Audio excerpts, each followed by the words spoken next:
In 1964, on the border between Indonesia and Malaysia, there was a great battle.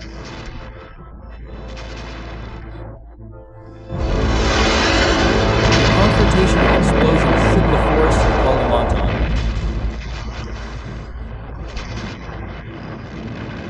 Bullets whistled. Indonesian troops infiltrated silently, crossing the border. Meanwhile, the joint forces of England and Malaysia began to prepare to block the Indonesian military. Even aircraft carriers began to be deployed.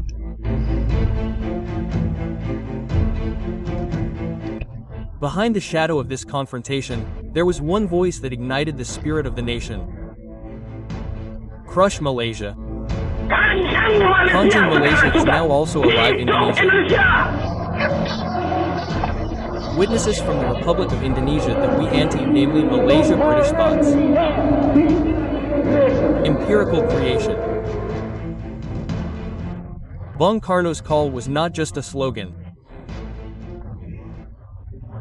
He declared resistance against what he called neocolonialism and imperialism. For him, Malaysia was not an independent country, but a puppet of England, a neocolonialism project that threatened Indonesia's sovereignty. Confrontation is an answer. Help the revolutionary struggle of the people of Malaya, Singapore, Sabah, Sarawak, and Brunei to dissolve the puppet state of Malaysia.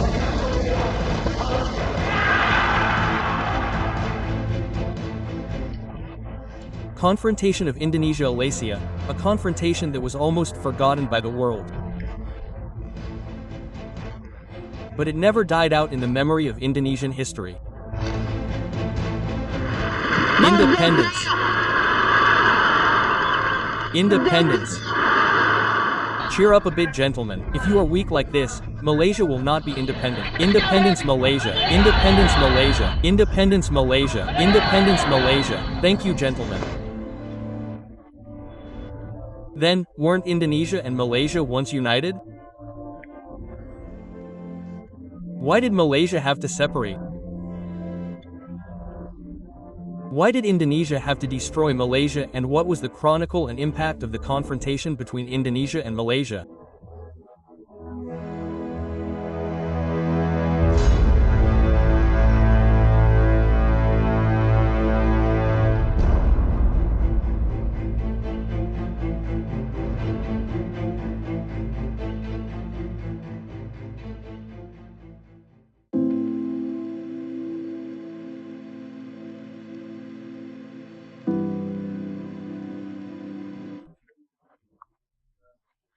Under the vast sky of Southeast Asia, there are two countries that were once united under one royal flag, Indonesia and Malaysia.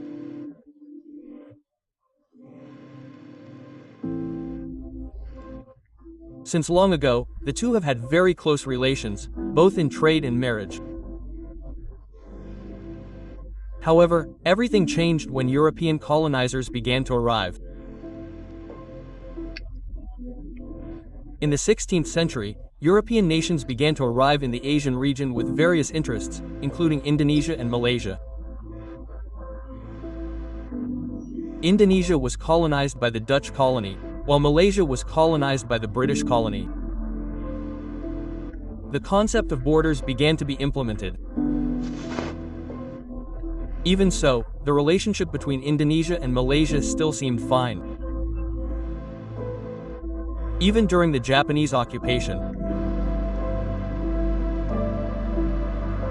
On August 12, 1945, Japan brought together Indonesian figures such as Sukarno and Muhammad Hatta with Malaysian figure Ibrahim Yaakob in Dalat, Vietnam. The goal was to unite Indonesia and Malaysia into one country in the future. In the meeting, the figures agreed to the results of the BPUPKI meeting that the independence to be granted by Japan would include Indonesia, Malaya, and North Borneo. This is where we can see the difference between European and Asian or Japanese colonizers. Usually the Dutch and British used divide and rule or divide et impera politics so that the people did not unite and rebel. However, during the Japanese occupation, it was different. Despite its various interests, Japan wanted to unite Indonesia and Malaysia into one country. However, it turned out that the unification plan never happened.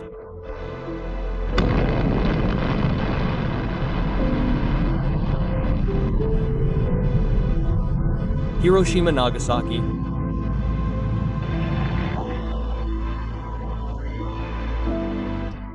Two days after the meeting in Dalat, Vietnam on August 14, 1945, Japan surrendered unconditionally to the Allies. Thus, there was a power vacuum in the Japanese colonies including Indonesia. Automatically, this condition triggered Indonesian independence activists to immediately proclaim independence. Young people like Khairul Saleh and his friends immediately urged Sukarno and Hatta to immediately proclaim Indonesian independence. Initially, Sukarno refused. He wanted Indonesian independence in accordance with the results of the PPKI meeting. However, he continued to be urged to proclaim independence as soon as possible.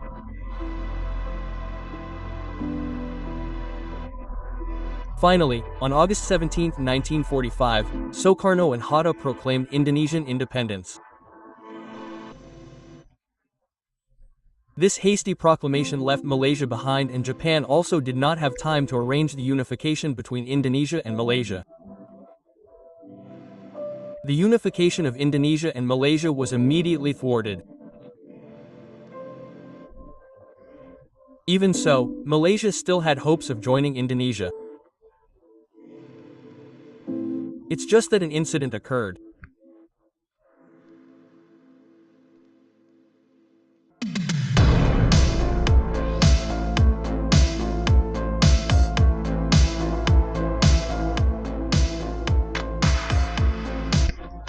After Indonesia's independence, the Dutch returned to Indonesia with the intention of colonizing and reoccupying Indonesia.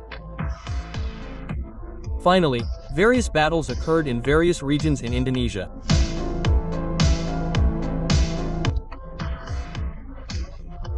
On the other hand, in addition to fighting Dutch aggression, in 1946 a social revolution occurred, including in East Sumatra, where groups of Republicans, nationalists, and Indonesian communist activists killed the remaining feudal classes very cruelly. The families and supporters of the kingdom in East Sumatra, such as Asahan, Deli Serdang, Indragiri, and Langkat, were arrested and even killed very cruelly. This event is known as the Social Revolution or the Daytime Period.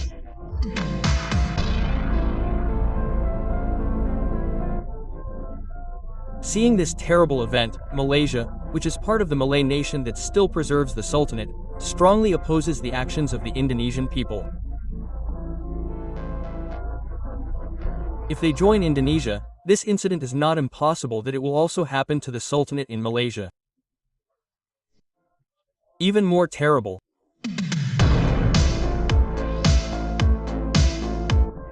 This situation provides an opportunity for England to win the hearts of the Malaysian people. February 8, 1956, England, as the colonizer of Malaysia, offered independence to Malaysia for free. Even England would not abolish the Sultanate in Malaysia. The offer was of course very tempting, and Malaysia accepted it willingly. Finally, on August 31, 1957, England granted independence to Malaysia as a federal state led by Tunku Abdul Rahman. Independence will be achieved on the 31st day of the month of 1957. The final moment has come to end the British protection that has been in Malaya for 170 years. It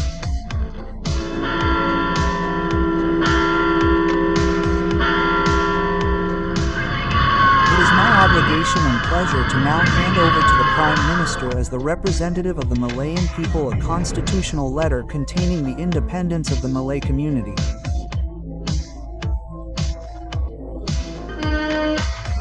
With this gift, it is up to the government to make Malaya free and responsible for determining its own fate. In the name of Allah, the Most Gracious, the Most Gracious. We will always remember with gratitude, the Prime Minister said in his remarks, the help we have received from Great Britain on the road to independence. Independent. Independent. Independent. Independent. The flag flutters. The promise was fulfilled and a country was created and independence was achieved with a feeling of majesty like that. However, for Tunku Abdul Rahman, this independence is still not enough. He wants to strengthen the Malay race in Malaysia.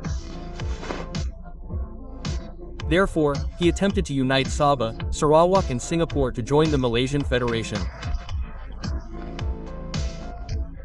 Malaysia's efforts were supported by Britain to protect its colony.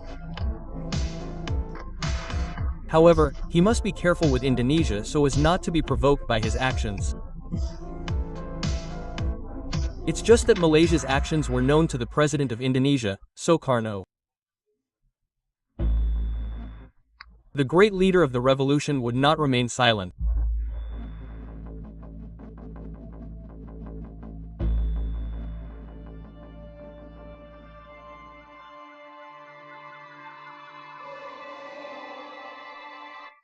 In addition to the wealth of Malaysia's natural resources, England, which had relations with the US and NATO, did not want to fall into the clutches of Sukarno and the communists.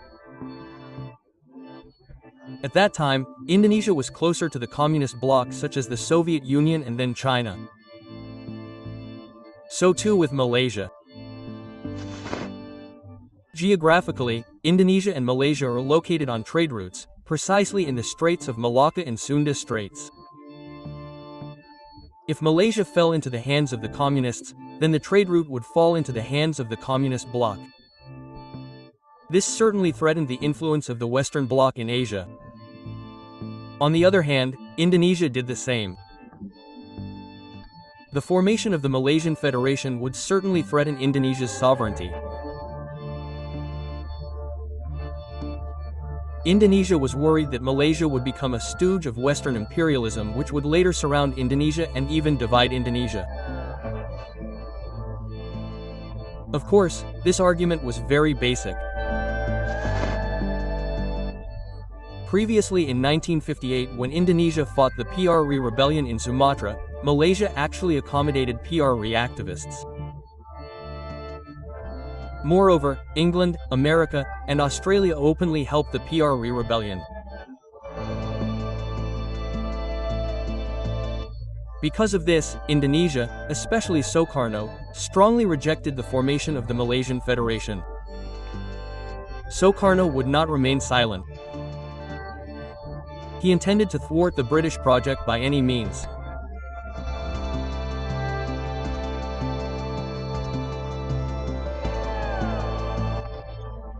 To resolve this issue, on May 31, 1963, President Sukarno and Malaysian Prime Minister, Tunku Abdurrahman held a meeting in Tokyo, Japan. The results of the meeting were followed up through a foreign ministerial conference in Manila, Philippines. Finally, on June 7-11, 1963, the three countries of Malaysia, Indonesia, and the Philippines held a meeting and agreed to postpone the formation of the Malaysian Federation.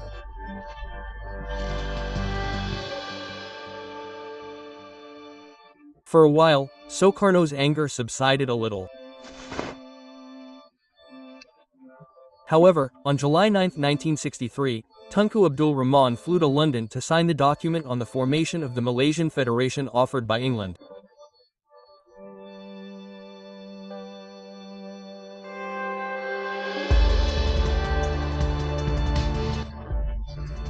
For Sukarno, this action reflected that Tunku Abdurrahman had betrayed the agreement that had been made. He chose to become a puppet of England. The Malaysian agreement was signed at midnight on July 8, 1963. Before signing it, Ensikam said, The agreement reached by us is the result of careful thought, careful negotiation, and in-depth discussion. Sukarno did not remain silent. From July 30th to August 5th, 1963, President Sukarno again held a foreign ministerial summit in Manila, Philippines.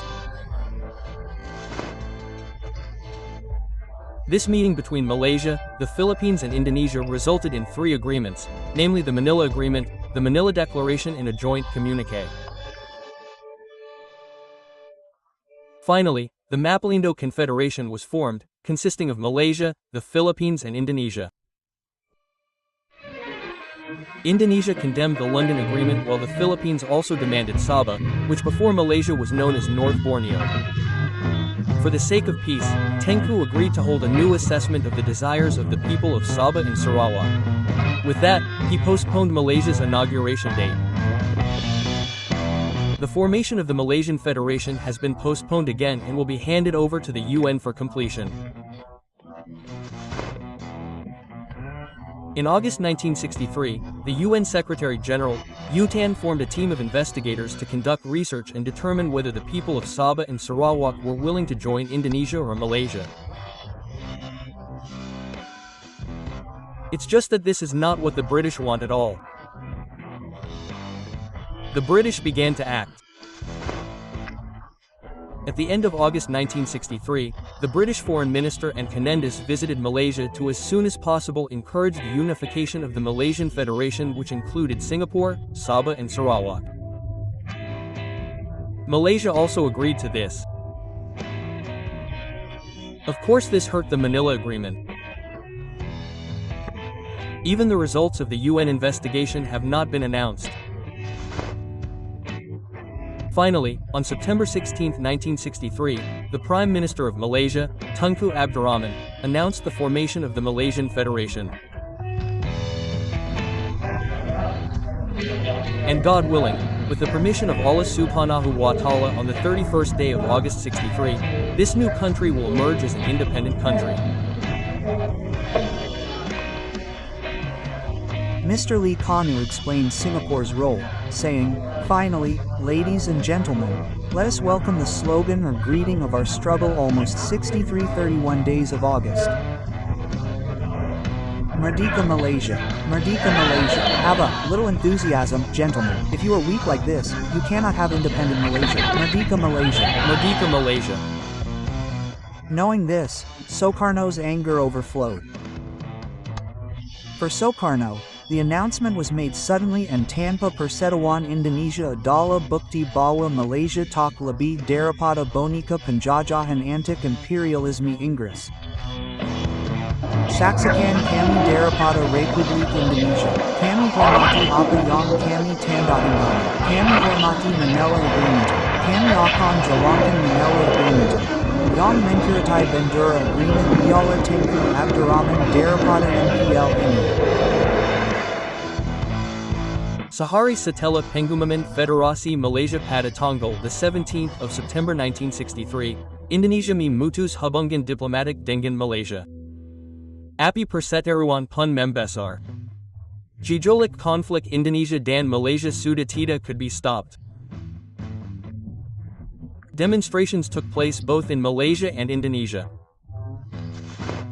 In Kuala Lumpur, Malaysia, thousands of demonstrators stormed the Indonesian embassy.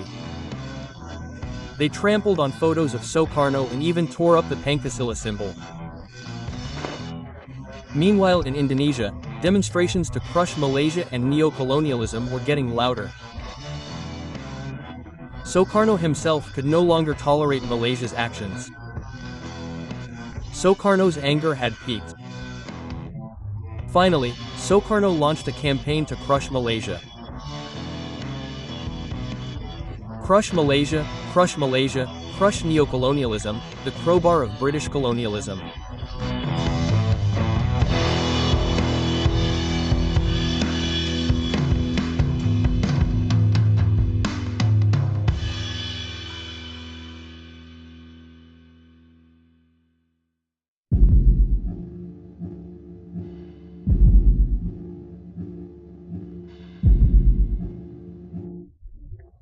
Malaysia's and Britain's allies, namely America, New Zealand, and Australia, were also disappointed with Britain's decision, which was considered hasty.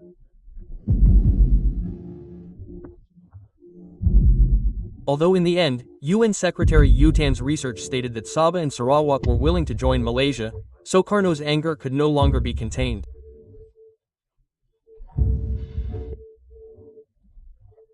Even before President Sukarno announced Operation Dwakora, Indonesia secretly sent volunteers from the army to infiltrate the Sabah and Sarawak regions.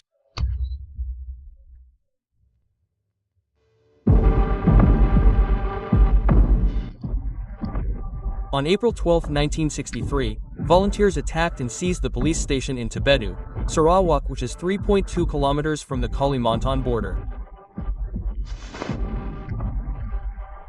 On August 20, 1963, then in Long Jawai, about 40 kilometers from the Kalimantan border, Indian Gurkha troops from England were involved in a gunfight with 50 volunteer military. In the gunfight, 15 people were killed and 3 Indonesian military were captured.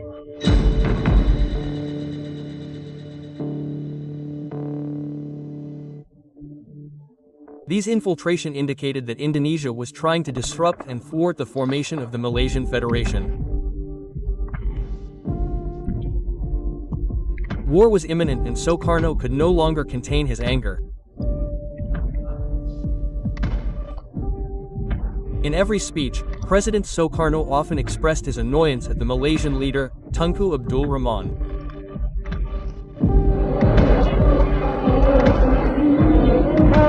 What we are anticipating is the British Mind made by England, which denounces Tengku Abdurrahman Putra as antique rather than imperialism.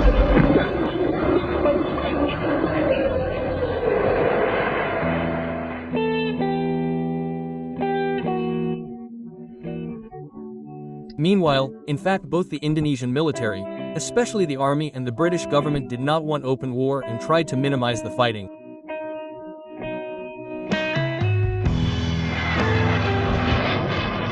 Seeing the Vietnam War, which dragged on and resulted in a lot of casualties, England avoided open war. Moreover, the British Empire at that time lost many of its colonies. Therefore, England only focused on defending Malaysian territory from enemy attacks. Meanwhile, the Indonesian military did the same, especially the army. Unlike the Trikora operation, which was assisted by America and even the Soviet Union. This time the Indonesian military did not have direct support from other countries. Meanwhile, Malaysia received support from England, Australia, and New Zealand. This was considered to surround Indonesia from various directions. Indonesian military leaders faced a dilemma. For them, open war with Malaysia would certainly encourage communist countries such as China and Moscow to send aid to Indonesia. Of course, this would benefit the PKI party and would erode the military's influence in the government. However, if the Indonesian military was unwilling to attack Malaysia, their reputation in national politics would decline. Therefore, the army leaders took a unique position. They agreed to Sukarno's order to send troops to Kalimantan, but secretly would not be really serious about the confrontation. Behind the scenes, military leaders who were anti-PKI secretly planned to hinder the confrontation and establish secret relations with Malaysia. In Lenses C, knowing exactly how half-hearted the Indonesian military's intentions were in this operation, President Sukarno also called on the Indonesian people to volunteer for war for succeed in the confrontation to destroy the Malaysian Federation.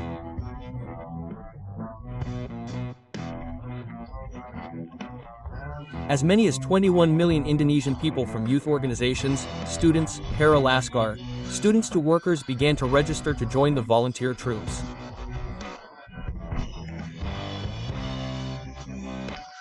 So in September 1963, militias were formed from volunteer troops. Two of them were the Sarawak People's Brigade or PGRs and the North Kalimantan People's Army or Paraku. Most of the militia were filled with people of Chinese ethnicity in Kalimantan. They were trained in a short time in Riau, West Kalimantan, and South Sulawesi. Create our determination. Indonesian volunteer ranks. Stand and be ready to fight. We fight every challenge without retreating. God.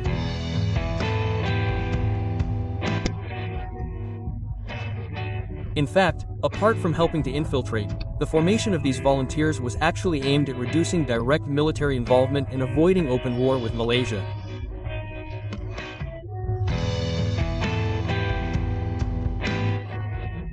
Ahead of the confrontation on January 20, 1964 through the Indonesian Minister of Foreign Affairs, Dr. Subandrio, Indonesia declared a hostile attitude towards Malaysia.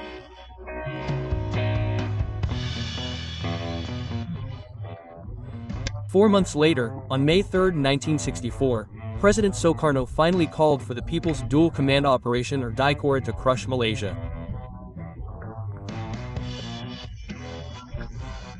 Sukarno emphasized that first, strengthen the resilience of the Indonesian Revolution and second, help the revolutionary struggle of the people of Malaya, Singapore, Brunei, Sabah, and Sarawak to destroy the Malaysian Federation.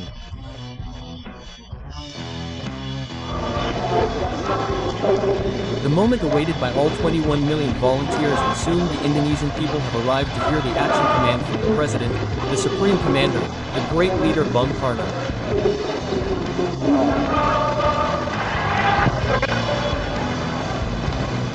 Listen to the Kora, the Volunteer Action Command.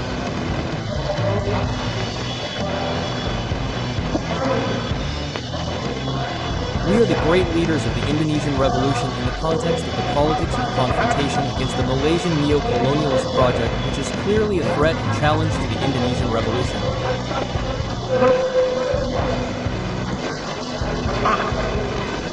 We hereby order the 21 million Indonesian volunteers who have registered themselves to strengthen the resilience of the Indonesian Revolution.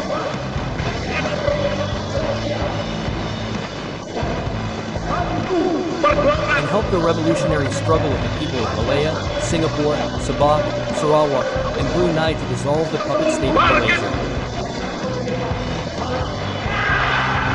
Thus Twikora, brothers and sisters.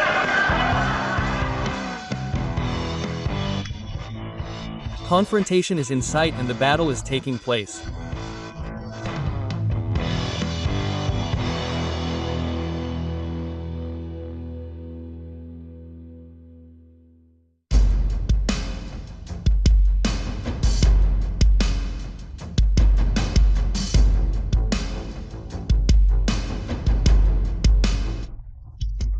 As the Supreme Commander of the Armed Forces and the Commander of the Revolution, President Sukarno formed the highest operational command or KTI as a joint operation led by General Aha Nasution, General Soeharto, Lieutenant General Omardani, Admiral Re Martha Dinata, and Lieutenant General Sarwo Edi Wibowo.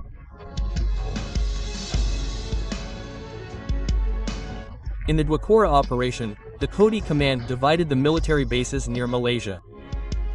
The first was in the North Kalimantan sector as the center of infiltration operations to Sarawak and Sabah. And the second was in the Sumatra sector of the Malaysian peninsula. This sector was based in Riau, Jambi, and North Sumatra, which became the center of air and sea operations to Johor, Malacca, and Perak. Meanwhile, to gather information, the Indonesian intelligence agency sent a number of volunteers and military to establish contact with communist and anti-Malaysian elements within Malaysia. On August 17, 1964, the battle or confrontation began.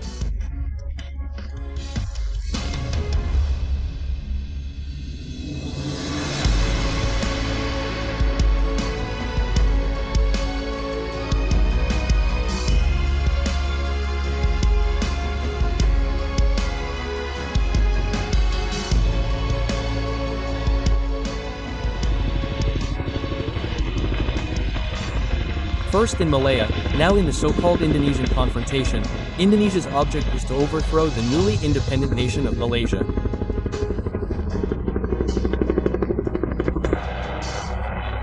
Beyond. At that time, around 110 joint military personnel from the Rapid Movement Troops or PGT, KKO Marines, and PGR's Paraku troops infiltrated by sea into the Pontian area, Johor, which is on the west coast of the peninsula, Malaysia. However, they were blocked by troops a combination of Malaysia, England, Australia, and New Zealand. Meanwhile, on September 2nd, the Indonesian C-130 Hercules aircraft landed 96 PGT paratroopers or rapid response troops around the forests and mountains in the Labis area, Johor. However, due to bad weather, some of them had to land at enemy bases. So that many of them were caught and killed. As a result of this infiltration, England sent aircraft carriers and destroyers to the Sunda Strait. They prepared to attack Indonesian military bases in Sumatra. This caused tension between England and Indonesia because it could lead to a bigger war.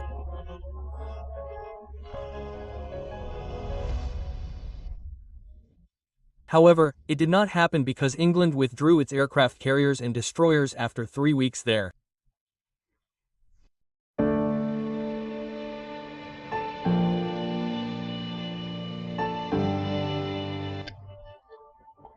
At the end of December 1964, British intelligence discovered that Indonesia had successfully infiltrated the Kuching area, Sarawak, which was 40 kilometers from the Kalimantan border.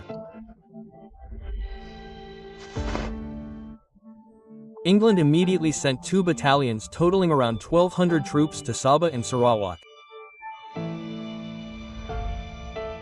Sabah and Sarawak.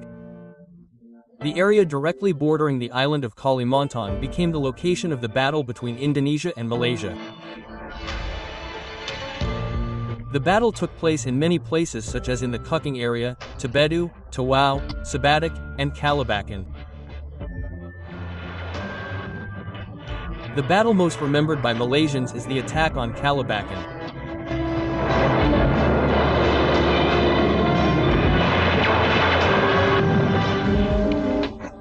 The veil of night was revealed, the night of evil that protected the actors of the drama Durjana from the country that was said to be their older brother.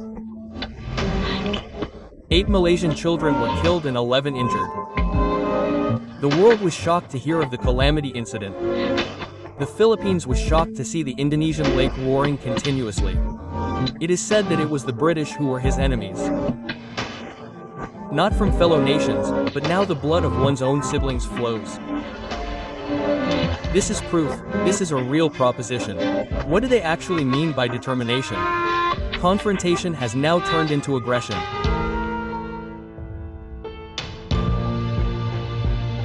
In various battles. Due to the lack of logistics and knowledge of the battle map, it was easier for the British joint forces to defeat Indonesian military forces, including the PGRs and Paraku troops. On the other hand, since 1965 it turns out that the Indonesian military has begun to expand the infiltration area. Finally, England and Malaysia, which initially focused on guarding the Sabah and Sarawak borders, began to eradicate the intruders. Automatically they began to change their strategy from defensive to offensive.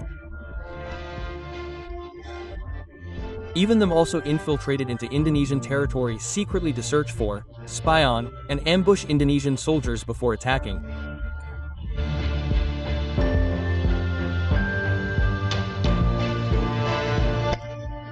On June 15, 1965, 25 British troops ambushed 100 Indonesian soldiers in the Kindau area, West Kalimantan.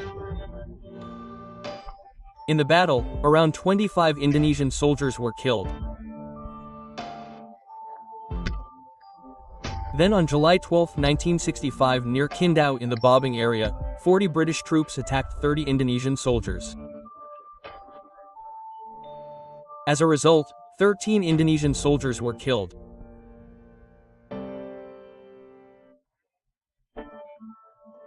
The attacks by the British troops continued until early 1966. Although the British did not want to serve directly, the incessant movement of the Indonesian military infiltrating eventually forced the British to take offensive action.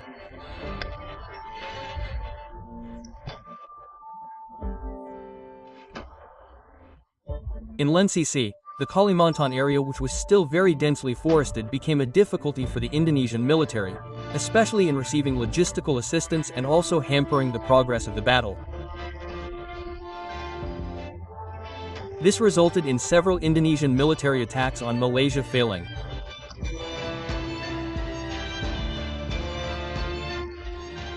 However, for Indonesia, this battle was not the last way to destroy the Malaysian Federation. They still had another way, namely sabotage.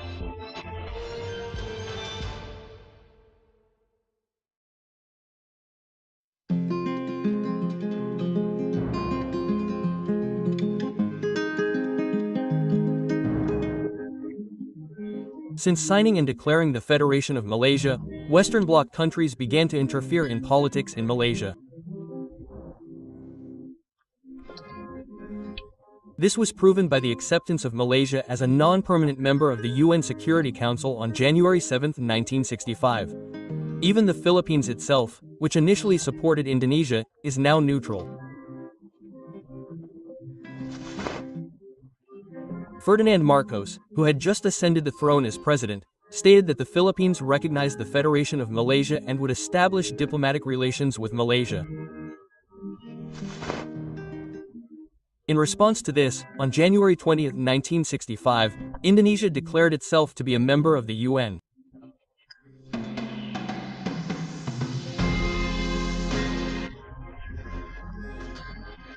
President Sukarno then played his politics to fight the dominance of the Western Bloc through CONIVO, which had been formed and inaugurated since January 7, 1965. President Sukarno's idea received support from communist countries such as North Korea, North Vietnam, and China. However, this effort was considered still not optimal. Finally, Indonesia tried another way to destroy Malaysia, namely through sabotage and bombing.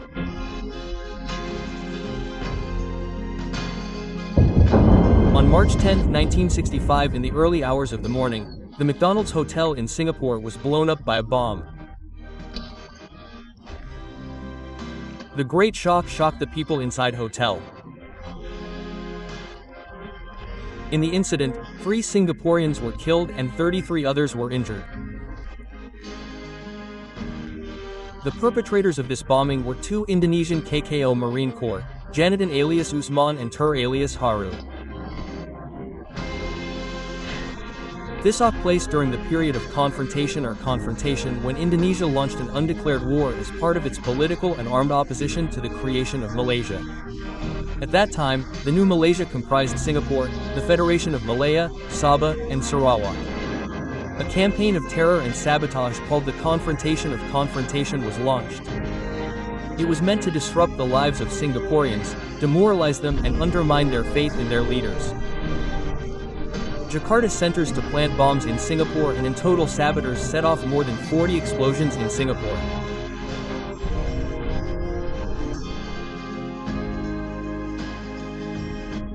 Since early March 1965, Utsman and Harun infiltrated Singapore and disguised themselves as civilians. Initially, they were assigned to attack strategic facilities such as power plants. However, due to very tight security, they finally shifted their target to the McDonald Hotel, which was only 1.4 kilometers from the government building Singapore.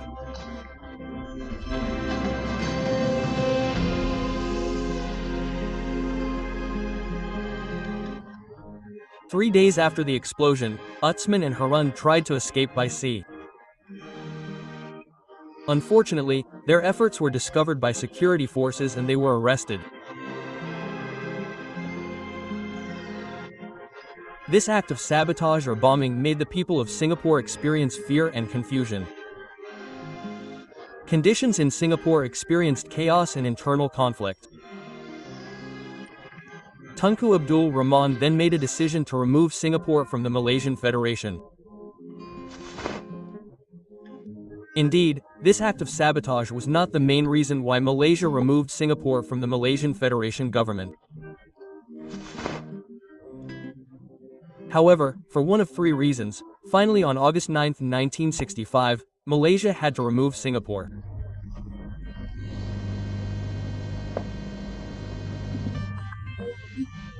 Life.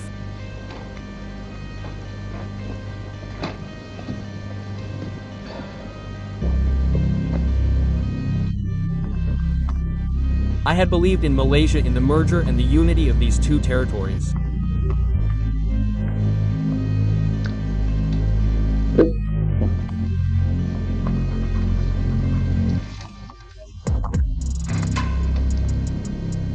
You know, people connected by geography, economics, and taper kinship.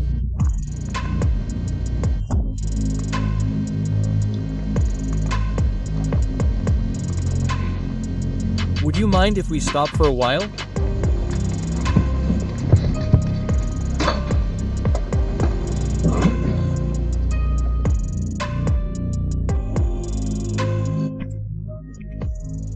One thing is for sure, Indonesia's goal was at least achieved, namely destroying the Malaysian Federation, although not completely. For Indonesia, this is progress in confrontation. It's just that this progress must be hampered.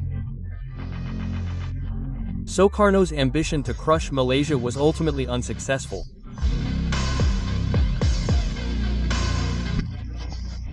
In 1965, precisely in October, there was an attempted coup that we know as the G30S operation. Automatically the focus of attention that initially, to make the confrontation a success, it had to be diverted domestically. As a result, Sukarno's political power domestically began to waver and even began to decrease significantly. Until finally President Sukarno had to step down from his position and was replaced by Suharto as the second president of Indonesia.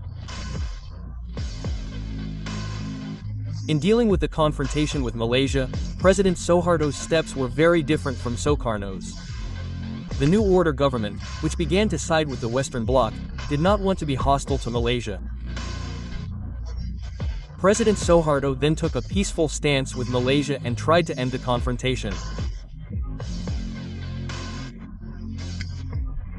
Finally, on August 11, 1966, Indonesia, represented by Foreign Minister Adam Malik, and Malaysia, represented by its Deputy Prime Minister Tunku Abdul Razak, held a meeting in Jakarta and signed the Jakarta Accord.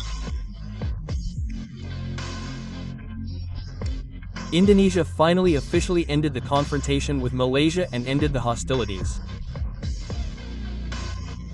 Indonesia even established diplomatic relations with Malaysia and recognized Malaysia's independence. The period of confrontation between Indonesia and Malaysia or crushing Malaysia has ended.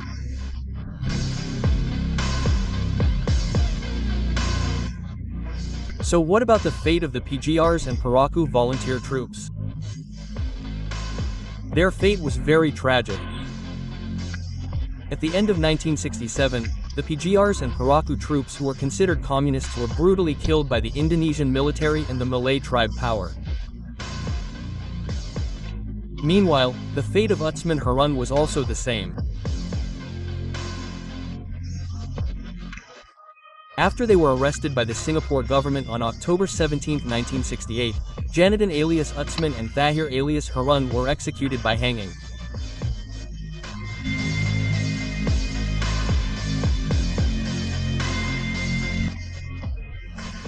Despite all that, Malaysia, which was once about to be destroyed by Indonesia, is now in fact an independent country. Even a developed country. So is Singapore.